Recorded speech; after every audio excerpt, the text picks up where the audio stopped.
బుడమేరు వరద ప్రవాహానికి సింగ్నగర్ ముంపునకు గురైంది. ప్రతి ఇంటికి నష్టం జరిగింది. ప్రతి బాధిత కుటుంబానికి ₹1,00,000 పరిహారం ఇవ్వాలి. తక్షణ సాయం కింద 15,000 అందించాలి అని ఏపీసీసీ అధ్యక్షురాలు వైఎస్ షర్మిల ప్రభుత్వాన్ని డిమాండ్ చేశారు. విజయవాడలోని పాత రాజరాజేశ్వరిపేటలో మంగళవారం ఆమె పర్యటించారు. వరద బాధితులతో మాట్లాడి వారి కష్టాలను అడిగి తెలుసుకున్నారు. అనంతరం మీడియాతో మాట్లాడుతూ, బుడమేరు బీభత్సం అంతా ఇంత కాదు. వరదలకు ఎంతో మంది చనిపోయారు. లక్షల మంది నిరాశ్రయులయ్యారు. వరదలతో 6,800 కోట్ల నష్టం జరిగిందని సీఎం అంటున్నారు. కేంద్రం నుంచి ₹1 రాలేదు. ప్రధాని మోదీ ఇటు చూడలేదు. విజయవాడ డివిజన్ నుంచి ఏటా 6,000 కోట్ల ఆదాయం రైల్వేకు వస్తుంది. కేంద్రం నుంచి గుక్కెడు నీరు కూడా ఇవ్వలేదు.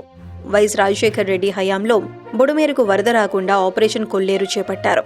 బుడమేరు కట్టలకు మరమ్మతులు చేపట్టారు. తర్వాత వచ్చిన ప్రభుత్వాలు పట్టించుకోలేదు.